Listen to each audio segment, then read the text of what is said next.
Today, we will understand a very important name in Bhagavad Gita. The name is Achyutha. Achutha is very important for multiple reasons. One of the reasons being, it starts with the word A, the alphabet A. A, Lord Krishna himself says in Gita, Aksharanam Akarosmi, which means that of all the alphabets, I am the alphabet A. So much of importance is given to the starting letter A itself of the Achyutha. There are two important things in Mahabharata. We learnt about it earlier. One is the Vishnu Sahasranamam. The other is Bhagavad Gita. Vishnu Sahasranamam is a compilation of 1,000 names of Lord Vishnu. And Bhagavad Gita, we've been seeing now, has a lot of Krishna's names used in it. We've learnt two important names till now. One is Madhava and other is Hrishkesha. Madhava is a name which has been used 3 times in Sahasranamam. It was used only twice in Bhagavad Gita, once by Sanjaya and the other time by Arujna. Hrishkesha is used only once in Sahasranamam, but it was used 7 times in Bhagavad Gita. We saw that earlier. It was used twice by Arjuna and 5 times by Sanjaya. Now the interesting part of Achyutha is it is used 3 times in Sahasranamam and the same 3 times it is used in Bhagavad Gita also. Now what is the significance of 3 times? If you just think about it, anything which is important is mentioned 3 times. Anything which we have to remember all the time is mentioned 3 times. For example, any mantra that we recite, it seems to end with the word Shanti. And if you observe, Shanti is repeated 3 times. Shanti means peace. So Shanti, Shanti, Shanti. 3 times the word Shanti is repeated because it has to be ingrained in our mind. Earlier I used a sloka in one of the previous episodes. Harir namaiva namaiva namaiva mama jivanam kalau nastyeva nastyeva nastyeva gatiranyata. In the word Hari, the name of Hari is the only thing which is going to help us survive the Kali Yuga. Now here again the word Hari was used namaiva namaiva namaiva with an emphasis of using the word Nama 3 times. Kalau nastyeva nastyeva nastyeva, there is no other go is again emphasized 3 times. So anything where emphasis is required, we can observe that it is 2 times. You go to the great Tirupati Tirumala temple, people start reciting Govinda. And if you observe the pattern, they say Govinda, Govinda, Govinda. 3 times it's again repeated. So the emphasis is repeating the thing 3 times if it has to be in our mind. Here it is very interesting for us to note that the name Achyutha is repeated 3 times by Arjuna and the Sahasranamam also has Achyutha 3 times. So it's a very important thing. Now what is the meaning of the name Achyutha? Na Chyavate iti Achyutaha. Na Chyavate means one who never fails from his glory, his position. He never moves away from his position. The infallible, that's the closest translation we can give. It's not the complete translation. The infallible is Achyutha. He does not fail in protecting his devotees. He does not fail in his affection towards his devotees. So a lot of situations where he does not fail, he's addressed as Achyutha. Now where does Arjuna use this name Achyutha? It is in the same sloka which we saw earlier where Hrishkesha was used by Sanjaya. It is the very first chapter, the 21st sloka. Hrishkesham tadha vakyam midamaha mahipate Arjuna uvacha senayorubhayor madhye ratham stapaya mechuta. In this sloka, Sanjaya addresses Lord Krishna as Hrishkesha. He says, oh God, you have all the senses under your control. The entire universe is under your control. Even the destination of this war is going to be under your control. At this point, Arjuna addresses Krishna as Achyutha in the second part of the sloka. Ratham stapaya mechuta. Hey Achyutha, go and park the Ratham in between the 2 armies. Now, what did Arjuna exactly mean in this situation? Why did he address it as Achyutha, because we understood why Sanjaya addressed Lord as Hrishkesha. Now, what was the need for Achyutha here? We should remember that this was a situation before Arjuna's mind was, perplexed. So he is now in a happy mood. He is going to re-establish Dharma. He is speaking to his friend who is Krishna. And Krishna here is a Sarathi. Arjuna is the owner of the chariot, while Krishna is actually the driver of the chariot. So with all this in mind, there is a lot of humor between the two because they are cousins also. So Arjuna now says, hey Krishna, you're Achyutha. Achyutha means one who is not going to move away from his position, right? So, hey Achyutha, I know you're immovable, but move, go place a chariot in between the two armies. This could be one of the meanings where he says he's trying to move the immovable. No, the one who is not Achyutha. Achyutha means movable. He's Achyutha, he's not movable. Now move, go park the chariot in between the two armies. That could be one reason which is humorous. The other reason could be that, hey Achyutha, now you are the driver of my chariot. I am the owner of the chariot. So he commands, he knows that the Lord will not move away from the role that is taken. So he says that because you're a Sarathi, as a Sarathi, go and park the Ratham in between the two armies. So here again, Arjuna takes the superior role and he orders Achyutha, who will go and park the Ratham in between the two chariots, in between the two armies. Now, these are some of the interesting interpretations. There is another very interesting meaning for the word Achyutha, which is the Antaryami. Sri Tirukkachi was a great devotee of Lord Valdaraja. He was in Kanjipuram. He was doing the fanning service, Visari Kainkaryam as we say, to the Lord there. And he has written a Ashtakam. Ashtakam means a sloka which has 8 paragraphs, 8 stotrams. And in that he addresses the Lord Achyutha as Antaryami. There are 5 forms of the Lord, 5 manifestations in which our God comes to us. We call it as Para, Vyuha, Vibhava, Antaryami and Archa.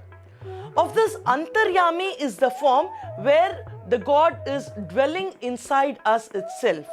So in this stotra, in the very first sloka of the 8 slokas, Sri Tirukkachi gives one word for each of these manifestations, and he chooses to use the word Achyuta for the Antaryami God. Namaste Hasti Shailesha Shriman Ambuja Lochana Sharanam Tvam Prapannosmi Pranatarti Harachyuta. So he says that you are Achyuta, who is the Antaryami. Now, where is the reference for this? What do we mean by Antaryami in this context is Mundaka Upanishad, one of the Upanishad, explains a concept where there is a tree and there is a branch of the tree in which there are 2 birds seated. One bird is tasting a fruit while the other bird is actually watching the bird which is tasting the fruit. The fruit here is equated to the karma. The Jivatma is tasting the fruit of karmas. The Paramatma is the Sakshi Bhutam, who is the observer of the Jivatma, who is actually feeling all the karmas here. So this is the context. Now, if we just translate this situation to what is happening here on the ground in the Kurukshetra Yuddha, Arjuna is a Jivatma who's going to see everybody there. The impact of it is going to affect Arjuna. But Krishna, who's Achyutha, is beyond all this. He is the Sakshi Bhutam, the second bird, the Paramatma or the Antaryami, who is looking at all this just as a witness. So the Antaryami is not going to be affected by any of these things. Many times I get a question from people saying that if God is really there, why should I undergo all these problems? Life is so difficult to handle. If God is really there, He would have helped me, but He's not helping me. Think of this situation. We have people who play cricket match, and the batsman is there, the bowler is there, the fieldsmen are there. The umpire is also there. Now, in one ball, the batsman could hit 4 runs or 6 runs. In the other ball, he could, be caught out or bowled out. Now, what if the player says, the batsman says that, how can I be out when the umpire is there? The umpire is there. He was watching me. He should have corrected me then and there. How did, he allow a wicket to be gone now? The umpire's role there was just as an observer.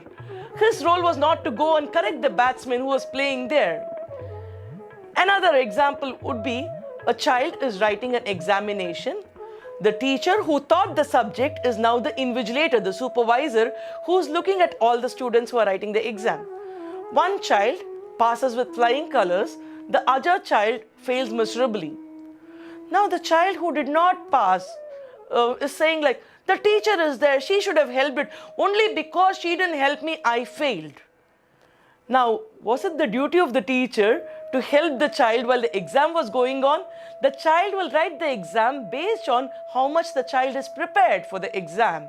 So it would be wrong of the teacher to teach him while the examination is going on.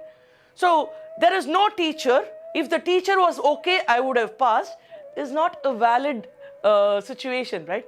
Similarly, the God is there, he is the Antaryami, but his role as an Antaryami is only to be a Sakshi Bhudam. He is an observer. The Jivatma, like Arjuna or the bird which is tasting the karma, is tasting the karma of the good and bad deeds as per its karma which was done earlier. So the God here is not to be blamed for these situations. So if we want to write the exams well, if we want to play well, we will have to be cautious, and of course we can pray to God, he will support us at the appropriate moment, but what we have to undergo has to be undergone by us. Is that right? So it depends on our preparation, our level of maturity, and the way we take things inside.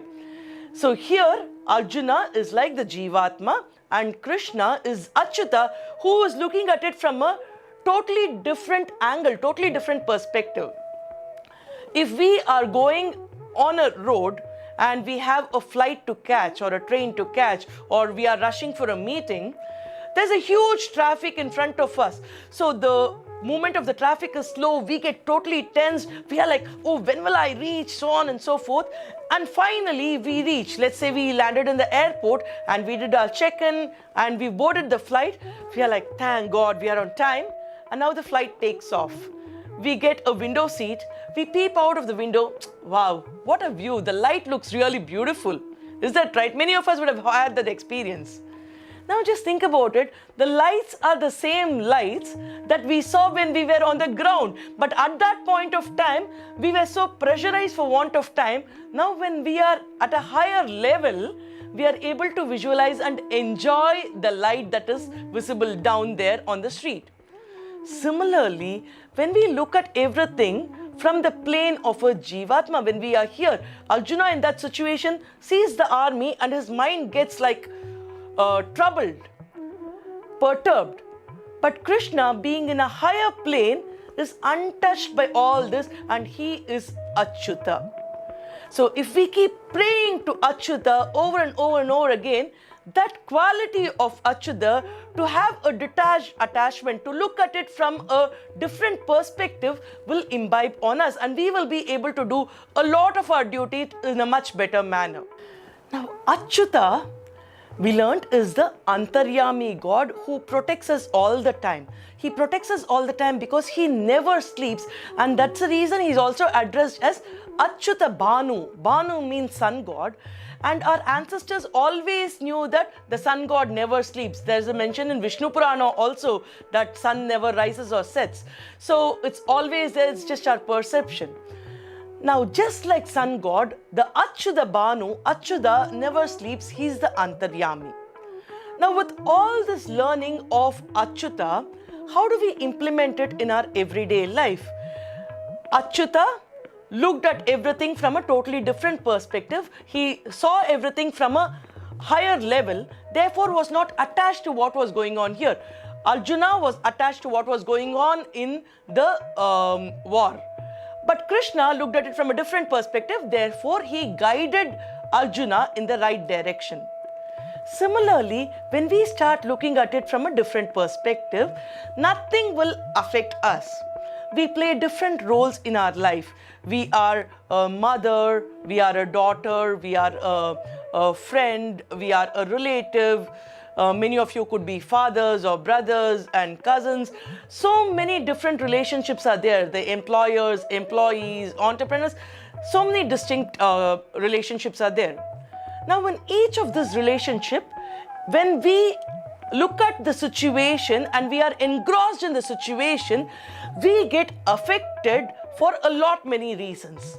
But when we look at it from a different perspective, like the way we saw the same traffic from a helicopter view or the aeroplane view, we enjoyed the view rather than feeling stressed the way we were when we were behind the traffic.